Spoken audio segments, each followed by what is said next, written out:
Hello વિદ્યાર્થી મિત્રો, good morning, Vande Mataram. તો આપણે કયા ચેપ્ટરની વાત ચાલે છે?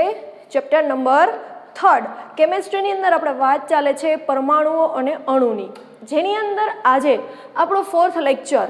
તો 3rd લેક્ચરની અંદર આપણે જોયું કે ત્યાં સુધીની જે વાત કરી હતી એ હતું બધું પરમાણુ વિશે, કે પરમાણુઓ જે છે આપણે પ્રીવિયસ લેક્ચરની અંદર વાત કરી કે કઈ રીતેના પરમાણુય દળ છે નક્કી કરવામાં આવતા હોય છે. પછી આપણે અલગ અલગ પરમાણુય દળ વિશે કોષ્ટકમાં તમને આપેલા છે એના વિશે ચર્ચા કરી હતી. પછી આપણે જોયું હતું કે પરમાણુ જે છે એ કેવી રીતે અસ્તિત્વ ધરાવે છે. તો આપણે વાત કરી હતી કે પરમાણુ જે છે મોટા ભાગના જે તત્વના પરમાણુ જે છે એ સ્વતંત્ર રીતે અસ્તિત્વ ધરાવતા નથી. એ શું કરતા હોય છે તો કે એક અથવા તો એક કરતાં વધારે તત્વો સાથે જોડાઈ અને પોતાનું જે અસ્તિત્વ છે એ ધરાવતા હોય છે. આ જે બધી ચર્ચા જે છે પછી એના IUPAC આપણે એના મુજબ આપણે નામ પાડવામાં આવે છે. આ બધી ચર્ચા આપણે પરમાણુઓ વિશે કરી. આજના લેક્ચરની અંદર જે છે 3.3 હવે વાત કરવાની છે અણુની. ચેપ્ટરનું નામ જ છે પરમાણુઓ અને અણુઓ, કે જેની અંદર પરમાણુ વિશે આપણે વાત કરી ચૂક્યા છીએ, રાઈટ. હવે જે આજના લેક્ચરની અંદર વાત કરવાની છે એ છે અણુઓ. તો એની અંદર પહેલા તો આપણે જોઈએ 3.3 એવું કહે છે કે અણુ જે છે એ શું છે. 2 માર્ક્સની અંદર તમને આ પ્રશ્ન છે એક્ઝામની અંદર પૂછાઈ શકે. કેટલા માર્ક્સની અંદર તો કે 2 માર્ક્સની અંદર. ચલો, તો આપણે જોવાનું છે કે અણુ જે છે શું છે. તો અહીંયા તમને ફર્સ્ટ પોઈન્ટ કીધેલો છે કે સામાન્ય રીતે 2 કે તેથી વધુ તત્વોના રાસાયણિક સંયોગીકરણથી પરમાણુ સંયોજાતા હોય છે. શું કે છે? કોઈ એક નહીં પણ 2 કે તેથી વધુ તત્વ. હવે તત્વ કોને કહેવાય તો ખ્યાલ છે? ઓકે, ચલો. તો સામાન્ય રીતે 2 કે તેથી વધુ તત્વોના રાસાયણિક સંયોગીકરણ, રાસાયણિક પ્રક્રિયા થતી હોય અને જે પરમાણુઓ છે એ સંયોજાતા હોય, સંયોગીકરણ પામતા હોય. સંયોગીકરણના 2 નિયમો પણ મેં તમને ચર્ચા કરી હતી પ્રીવિયસ લેક્ચરની અંદર, રાઈટ. તો અહીંયા એવું જ કહે છે કે સામાન્ય રીતે 2 કે તેથી વધુ તત્વોના રાસાયણિક સંયોગીકરણથી પરમાણુ જે હોય છે એ સંયોજાતા હોય છે, કે પરમાણુનું સંયોજન થતું હોય છે. તો તેની અંદર જે પરમાણુય જે પ્રમાણની સંખ્યા જે છે એ સાદા પૂર્ણાંકમાં હોય. હવે મેથ્સની અંદર તમે જોઈ શક્યા છો કે પૂર્ણાંક સંખ્યા કોને કહેવાય, અપૂર્ણાંક કોને કહેવાય, શુદ્ધ અપૂર્ણાંક કોને કહેવાય, મિશ્ર અપૂર્ણાંક કોને કહેવાય, આ બધું તમે જોઈ ગયા, રાઈટ. તો એની અંદર શું કહે છે કે જે પરમાણુય જે પ્રમાણની જે સંખ્યા છે એ સાદા પૂર્ણાંકમાં હશે, પોઈન્ટમાં ક્યારેય હશે નહીં. કેમાં હશે તો કે સાદા પૂર્ણાંકની અંદર. હવે શું કહે છે કે આવા જ્યારે પરમાણુય સંયોજનથી બનતા નાનામાં નાનો જે કણ છે એને આપણે કહીએ છીએ અણુઓ. જેવી રીતે આપણે પરમાણુ કોને કહેતા હતા તો કે આપણે જે ઓરડો બનાવીએ છીએ એના માટે જે જરૂરી જે સાધન શેનાથી બને છે એ તો કે ઈંટોથી. તો ઈંટ જે છે એના માટે આધાર થશે. એવી રીતે આપણે વાત કરી હતી કીડીના દરની, તો એના માટે થશે રેતીનો કણ. તો આવી રીતે જે પરમાણુ જે છે એ દ્રવ્યના બનેલા હોય છે, આપણે વાત કરી હતી, બરાબર. તો એવી રીતે જે પરમાણુઓ જે આવું સંયોજન થતું હોય છે, પરમાણુઓનું જે આવું પરમાણુય સંયોજન થતું હોય એનાથી બનતા નાનામાં નાના કણને અણુઓ કહે છે, બરાબર. હવે આ તમને જે વ્યાખ્યા છે એ પણ તમને 1 માર્ક્સની અંદર અથવા તો MCQની અંદર પૂછાઈ શકે, બરાબર. કે અણુ એટલે શું તો કે પરમાણુય સંયોજનથી બનતા નાનામાં નાના કણને આપણે કહીએ છીએ અણુઓ. નેક્સ્ટ વાત કરીએ તો જે અણુ તત્વ જે છે અથવા તો જે સંયોજનો છે એ શું છે તો કે એક નાનામાં નાનો કણ છે, બરાબર. અણુ તત્વ અથવા તો સંયોજનનો નાનામાં નાનો કણ છે. તત્વ એટલે કે કાર્બન છે એક તત્વ થશે, નાઇટ્રોજન છે એક તત્વ થશે. એના સંયોજનની આપણે વાત કરીએ તો CO2 જે છે, બરાબર છે. તો એ CO2 છે એ શું થશે તો કે એક સંયોજન, કે એક કાર્બનનો અણુ છે, 2 ઓક્સિજનના પરમાણુ છે અને બંને સંયોજાય છે અને બને છે કાર્બન ડાયોક્સાઇડ.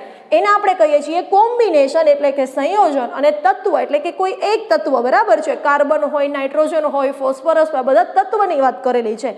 એને આપણે કહીએ છીએ એલિમેન્ટ ઇંગ્લિશની અંદર. તો જે અણુ છે એ આવા તત્વ અથવા તો સંયોજનનો શું છે તો કે નાનામાં નાનો કણ છે. હવે એ ખબર પડી તત્વ એટલે શું અને સંયોજન એટલે શું, બરાબર. કાર્બન જે છે, હાઇડ્રોજન છે, ફોસ્ફરસ છે, બરાબર છે. પછી ઓક્સિજન જે છે આ બધું શું છે તો કે તત્વ થશે, બરાબર। અને જે સંયોજન એટલે કે કાર્બન ડાયોક્સાઇડ હોય, સલ્ફર ડાયોક્સાઇડ હોય, આ બધા શું થશે તો કે એના સંયોજન થશે। રેડી। હવે તો એ જે અણુ જે છે એ તત્વ અથવા તો સંયોજનનો નાનામાં નાનો કણ છે કે જે સામાન્ય પરિસ્થિતિઓમાં સ્વતંત્ર રીતે અસ્તિત્વ ધરાવે છે। ચલો, અણુઓ જે છે એ સામાન્ય રીતે સ્વતંત્ર અસ્તિત્વ ધરાવે। યાદ કરો પરમાણુનું, જ્યારે આપણે વાત કરી હતી કે પરમાણુ કેવી રીતે અસ્તિત્વ ધરાવે છે ટોપિકની અંદર, એની અંદર આપણે જોયું હતું કે પરમાણુ જે છે એ સ્વતંત્ર રીતે અસ્તિત્વ ધરાવતા નથી, એ બે કે બે કરતાં વધારે પરમાણુઓ સાથે રાસાયણિક બંધથી જોડાઈને અણુ અથવા આયનની રચના કરતા હોય છે। અહીંયા શું કીધેલું છે તો કે જે સામાન્ય પરિસ્થિતિઓમાં સ્વતંત્ર રીતે અસ્તિત્વ ધરાવે છે। સ્વતંત્ર રીતે અસ્તિત્વ કોણ ધરાવે તો કે અણુઓ, અને કોણ ન ધરાવે તો કે પરમાણુ। જો આ પણ એક માર્ક્સની અંદર MCQ ટાઈપની અંદર પૂછાઈ શકે તો તમારે યાદ રાખવાનું છે, રાઈટ। અને પદાર્થના તમામ ગુણધર્મ ધરાવે છે કોણ તો કે અણુઓ, બરાબર છે। ચલો, નેક્સ્ટ કીધું છે કે એક જ તત્વના પરમાણુ, કોઈ એક તત્વ છે એની અંદર જેટલા પણ પરમાણુ છે તો એક જ તત્વના પરમાણુ અથવા તો જુદા જુદા તત્વના પરમાણુ, એક તત્વ એટલે કે કાર્બન, જુદા જુદા કહો તો કાર્બન, હાઇડ્રોજન, ઓક્સિજન, બરાબર। પરમાણુઓ પરસ્પર સંયોજાઈને શું બનાવે છે તો કે અણુઓ બનાવે છે। હું તમને એમ કહું કે કાર્બન એક અણુ છે પ્લસ ઓક્સિજન છે એના બે અણુઓ છે, એ બંને જોડાઈને શું બનાવે છે તો કે CO2। તો આ જે બને છે એને આપણે કહીએ છીએ અણુ, બરાબર। એટલે કે એક જ તત્વના પરમાણુ એટલે કોઈ એક તત્વના પરમાણુ અથવા તો જુદા જુદા તત્વના પરમાણુઓ પરસ્પર સંયોજાય, બરાબર, રાસાયણિક પ્રક્રિયા થશે અને બનાવશે અણુ। તો આ જે કાર્બન ડાયોક્સાઇડ બન્યું કે જેની અંદર કાર્બનનો એક પરમાણુ અને ઓક્સિજનના બે પરમાણુઓ સંયોજાય અને બનાવે છે કાર્બન ડાયોક્સાઇડ અણુ। તો હવે ખબર પડી કે પરમાણુ કોને કહેવાય અને આપણે અણુ છે એ કોને કહીએ છીએ। આવી રીતે તમે કોઈ પણ એક એક્ઝામ્પલ પણ આની અંદર લખી શકો। તો આ જે વાત કરી એ હતું 2 માર્ક્સની અંદર તમને એટલું પૂછાય કે અણુ શું છે, તો તમારે આટલા પોઈન્ટ છે એ કવર કરવાના રહેશે। સમજાણું વિદ્યાર્થી મિત્રો? ફરી એકવાર કહું છું કે અણુ શું છે તો કે સામાન્ય રીતે 2 કે તેથી વધુ તત્વોના રાસાયણિક સંયોગીકરણથી પરમાણુઓ છે સંયોજાતા હોય છે। એટલે કે આની અંદર પરમાણુ સંયોજાય, પરમાણુ કમ્બાઈન થયા, બરાબર, સંયોજાય અને શું બને છે તો કે અણુઓ બને છે। અને એની અંદર જે પરમાણુય પ્રમાણની સંખ્યા સાદા પૂર્ણાંકમાં છે, જો 2.5 કે એવું તમને નહીં જોવા મળે કે 2 પૂર્ણાંક 1/2 એમ પણ નહીં જોવા મળે, બરાબર, કે એની અંદર જોવા મળે છે તો કે સાદા પૂર્ણાંકની અંદર। તો આવા જે પરમાણુય સંયોજનથી બનતા જે નાનામાં નાનો જે કણ છે જેને આપણે કહીએ છીએ અણુ, અને અણુ જે છે તત્વ અથવા તો સંયોજનનો નાનામાં નાનો કણ છે કે જે સામાન્ય પરિસ્થિતિઓમાં સ્વતંત્ર રીતે અસ્તિત્વ ધરાવે છે અને પદાર્થના તમામ ગુણધર્મ દર્શાવે છે। તો એક જ તત્વના પરમાણુ અથવા તો જુદા જુદા તત્વના પરમાણુઓ પરસ્પર સંયોજાઈને શું બનાવે છે તો કે અણુ બનાવે છે। આની અંદર પણ એક માર્ક્સનો પ્રશ્ન પૂછાઈ શકે કે એક જ તત્વના પરમાણુ અથવા તો જુદા જુદા તત્વના પરમાણુઓ પરસ્પર સંયોજાઈને ખાલી જગ્યા બનાવે છે। ખાલી જગ્યાના આધારિત પણ પ્રશ્ન પૂછાઈ શકે, તો શું આવશે તો કે અણુ। આ વાત હતી આપણે 2 માર્ક્સના પ્રશ્નની। હવે સેકન્ડ પ્રશ્ન જોઈએ, એ છે તત્વના અણુઓ। કયો પ્રશ્ન છે તો કે તત્વના અણુઓ। એની અંદરથી તમને પ્રશ્ન પૂછાઈ શકે પરમાણુયતા ટૂંક નોંધ, બરાબર છે, ટૂંક નોંધ લખવાની આના વિશે કેટલા માર્ક્સમાં પૂછાશે તો કે 3 માર્ક્સની અંદર પૂછાઈ શકે। ચલો જોઈએ હવે પરમાણુયતા આપણે કોને કહેવાય, બરાબર। ટોપિક છે 3.3.1 તત્વના અણુઓ। એની અંદર વાત કરવાની છે આપણે પરમાણુયતાની, જે 3 માર્ક્સની અંદર પૂછાઈ શકે। તો વિદ્યાર્થી મિત્રો આપણે જોઈએ કે કોઈ પણ તત્વ હોય તો કોઈ પણ પરમાણુ છે એની પરમાણુયતા કઈ રીતે આપણે નક્કી કરી શકીએ। તો અહીંયા તમને શું કીધેલું છે જોજો કે કેટલાક અધાતુ તત્વના અણુ એક જ પરમાણુ દ્વારા બને. હવે અધાતુ અને ધાતુઓ છે જે તમે 7મા ધોરણથી ભણતા આવો છો કે આપણે અધાતુ કોને કહીએ અને ધાતુ છે કોને કહીએ એના એક્ઝામ્પલ તમને યાદ હશે, બરાબર છે. એના ગુણધર્મ પણ તમે જોયા હતા કે રણકાર ઉત્પન્ન કરે, પછી તો કે ટીપીને પાતળા તાર બનાવી શકાય. આ બધા ધાતુની અંદર ઉષ્માના સુવાહક છે, રણકાર ઉત્પન્ન કરે, ચળકાટ ધરાવે છે. કોણ? તો કે ધાતુ. અને એનાથી ઓપોઝિટ શું આવશે? તો કે બધું અધાતુ, કે રણકાર ઉત્પન્ન નથી કરતા, એમાંથી આપણે ટીપીને પાતળા તાર કે પતરા નથી બનાવી શકાતા. ઉષ્માના કેવા છે? તો કે અવાહક છે. અને એની અંદર આપણે ઘણા એક્ઝામ્પલ પણ જોયા હતા. તો અહીંયા એમ કીધેલું છે કે કેટલાક અધાતુના તત્વના અણુ, અધાતુ તત્વના અણુઓ એક જ પરમાણુ દ્વારા બનતા હોય છે, બરાબર છે. તો મોટા ભાગના અધાતુ તત્વોના અણુઓ એક કરતાં વધારે પરમાણુ દ્વારા બને છે. પહેલા એવું કીધું છે તમને કે કેટલાક ધાતુ તત્વ એવા જે છે કે જેના જે અણુઓ હોય છે એ એક જ પરમાણુ દ્વારા બનતા હોય, અને ઘણી અધાતુના તત્વો એવા પણ જે છે કે એ એક કરતાં વધારે પરમાણુ દ્વારા બનતા હોય. તો હવે વાત કરીએ કે ધાતુઓ અને કાર્બન જેવા અન્ય તત્વો સરળ બંધારણ ધરાવતા નથી. ચલો, પહેલા એવું કીધું છે કે કેટલાક અધાતુ તત્વના અણુઓ એક જ પરમાણુ દ્વારા બને છે.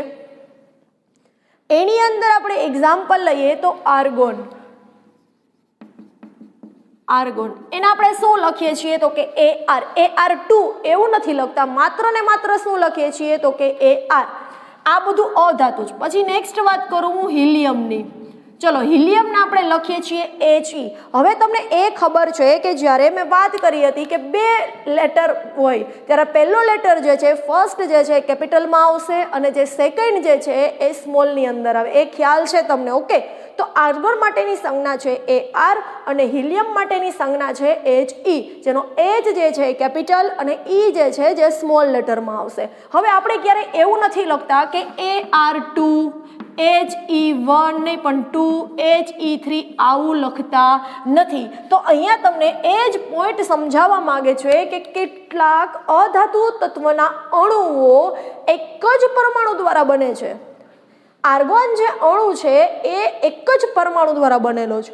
હિલિયમ જે અણુ જે છે એ એક જ પરમાણુ દ્વારા બનેલો છે, રાઈટ? પછી બીજો પોઈન્ટ શું કીધું છે કે મોટા ભાગના તત્વ જે છે અધાતુ તત્વ કેવા કીધા છે? તો કે મોટા ભાગના અધાતુ તત્વોના અણુઓ એક કરતાં વધુ પરમાણુ દ્વારા બને. ચલો, એની અંદર આપણે એક્ઝામ્પલની અંદર વાત કરીએ ઓક્સિજન.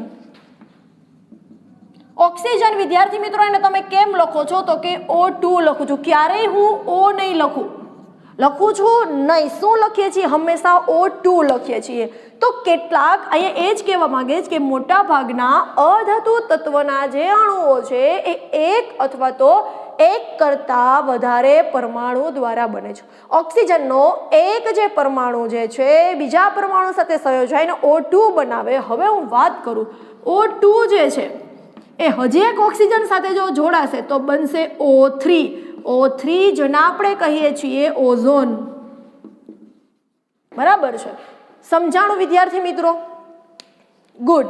તો અહીંયા એ જ કહેવા માંગે છે કે મોટા ભાગના અધાતુ તત્વના અણુ એક કરતાં વધારે પરમાણુ દ્વારા બને છે. અહીંયા ઓક્સિજનનો જે અણુ છે એ 2 પરમાણુનો બનેલો છે, જ્યારે અહીંયા હિલિયમનો જે અણુઓ જે છે જે એક જ પરમાણુઓ દ્વારા બનેલો છે.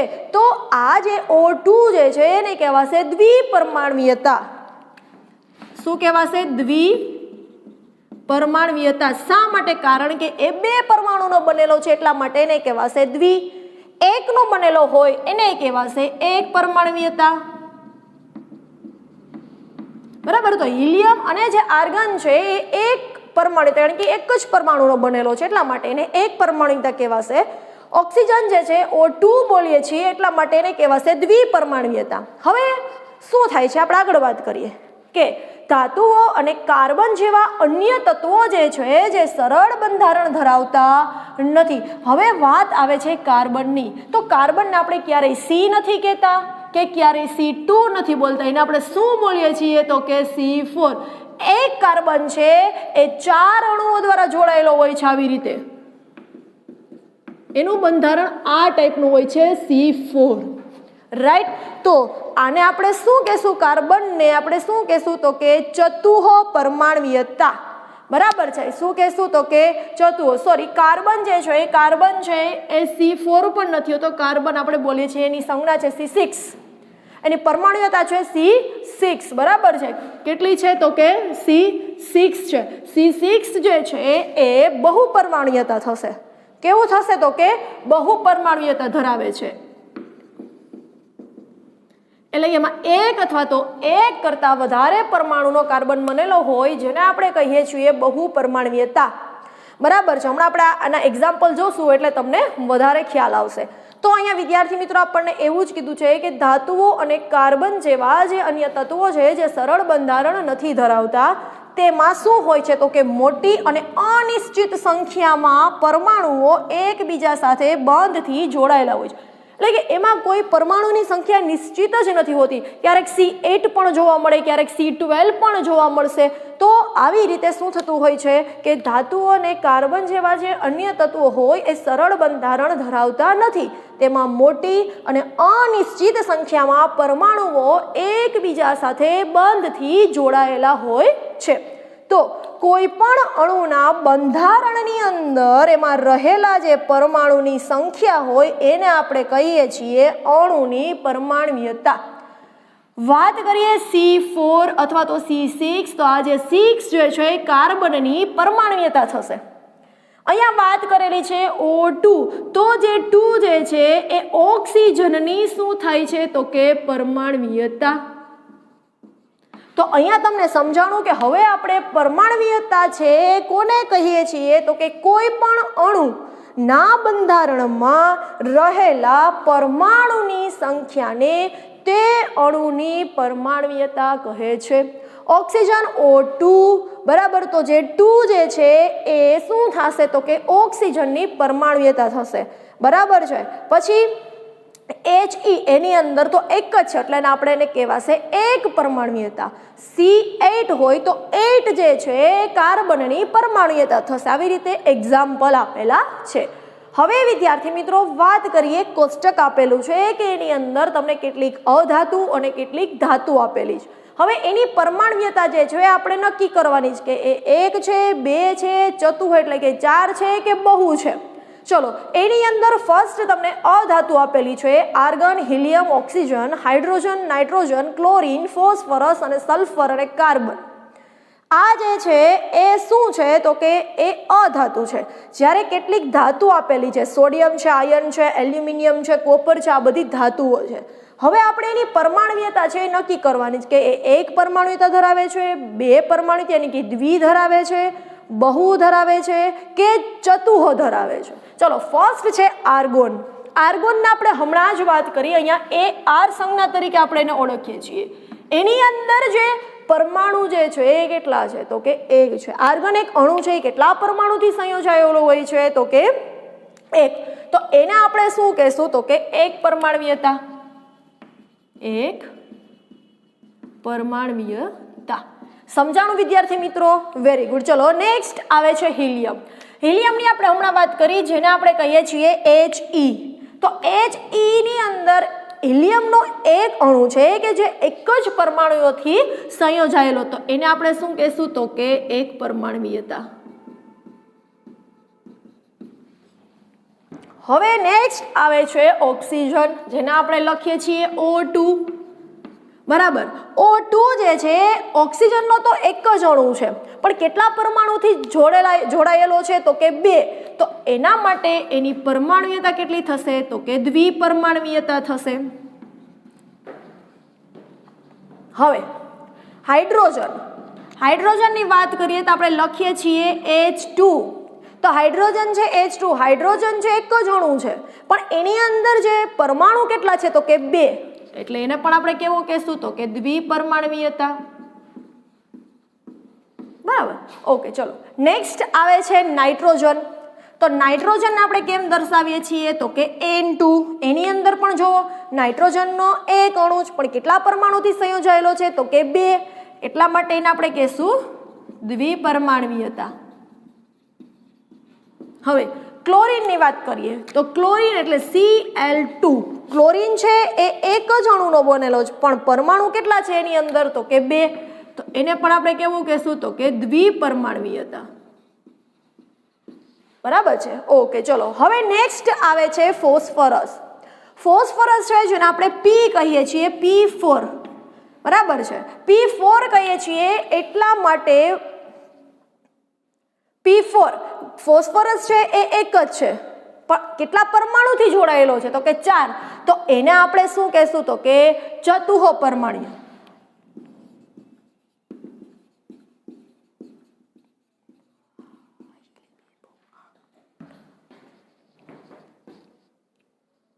ઓકે, નેક્સ્ટ આવે છે સલ્ફર અને કાર્બન.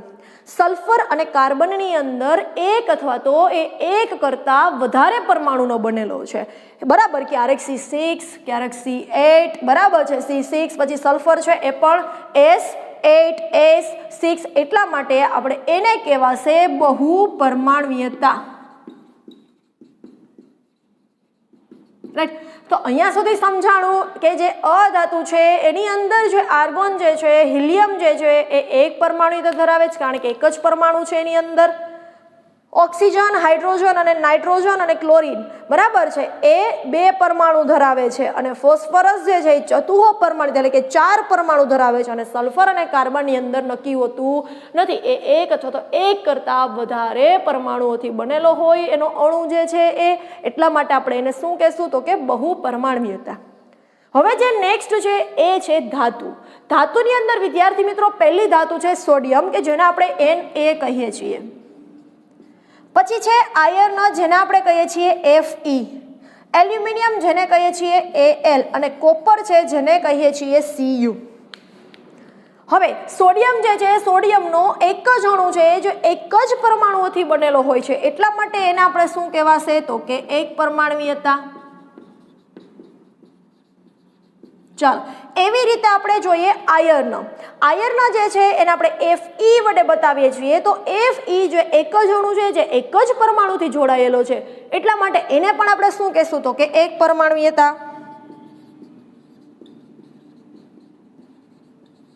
ચલો, નેક્સ્ટ છે એલ્યુમિનિયમ. એલ્યુમિનિયમને આપણે Al સંજ્ઞા વડે દર્શાવીએ છીએ. તો Al ની અંદર એલ્યુમિનિયમ જો એક જ અણુ છે, એક જ પરમાણુનો બનેલો છે, એટલા માટે એને પણ શું કહેવાશે એક પરમાણવીયતા. રાઈટ. ઓકે, લાસ્ટ છે કોપર.